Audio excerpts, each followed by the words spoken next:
Today we are going to look at the Maimeri Puro oil painting mediums, and we are going to use them with the Puro line so we can see when to use them and how to use them best. I'm Nathaniel Skousen. I paint portraits, landscapes, still lifes in oils and watercolor. What I love about being a painter is the opportunity to continually grow and experiment with materials. There's nothing quite like the feeling of when a painting is going well. It's all about choosing the right materials and having the paints work for you. In this video, I'll be using Maimeri Puro oil paints. If I'm going to use extenders, I want to use paints that are just brilliant and vibrant. And then we're going to continue over on this edge. We're going to be working with the clear oil and the coarse oil. So for starters, we have the Safflower Oil. I need to be thinking about how to show off the strength of the pigment with the medium, but not get this vibrant color into this vibrant color. So what I'm going to do is just get a little bit of each color and watch how they spread out. And I can always get my brush over and I can come and play with each of these, and you can just see right off just how unique and the strength of each color. And so what that provides is, if you want to use it, then you're just allowing yourself more of what's already in the oil paint, but you're able to utilize it as such. I want to thin it down. I want to use it as a glaze. I want to be able to push it around. But it's also nice to see it in its thinnest properties and characteristics. So your knowledge bank in your mind is telling yourself, I need that. And now you know how to get there.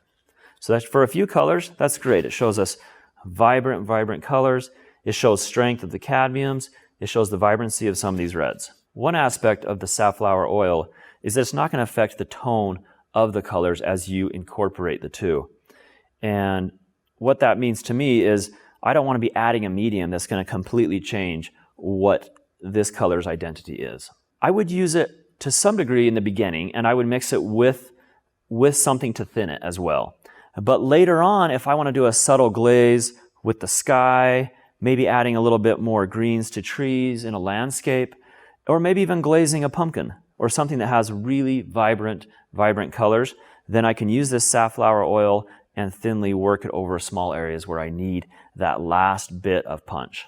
Let's go ahead and let's talk about the glazing medium. I'm just going to lay down this glazing medium right through here. And I've used the glazing medium. I've got to try it. And I was really happy with it. And it's alkyd based. And it feels quite similar to the fast dry. But what I've noticed as I've used the glazing medium, for me, it did not dry as fast as the alkyd. And right off when I look at it, I can see there's a sheen to this glazing medium. And so that's also something that as a glazing medium, it should have. So now let's go ahead and let's introduce each pigment into the glazing medium.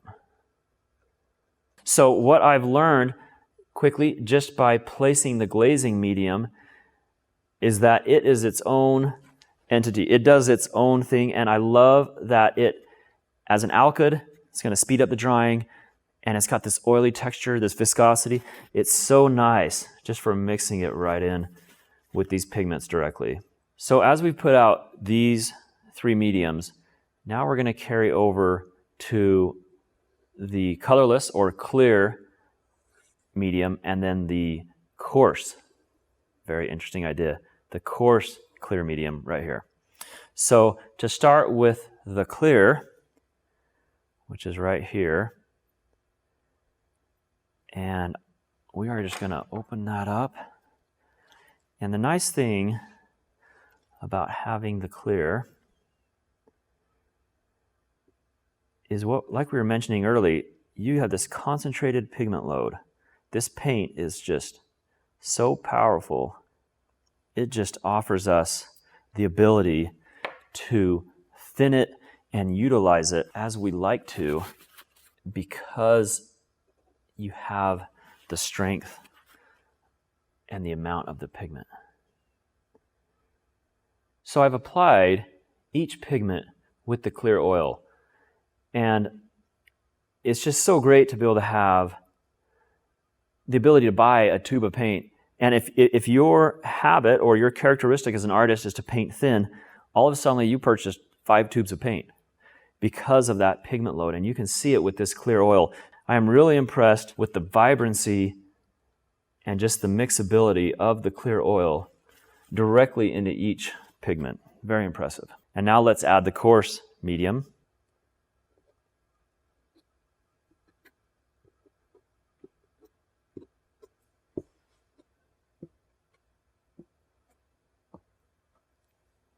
This could help some people that just want a little chunkier paint, something with a little more, something to talk back to them. For me, I'm happy with smooth, but where I'm really interested in this is how I could incorporate this as a textural buildup. But so far, I've been really impressed with it. I've been very happy with how clear it is, and I've been happy with the feel and the texture to it. It's very, very unique and definitely worth trying out.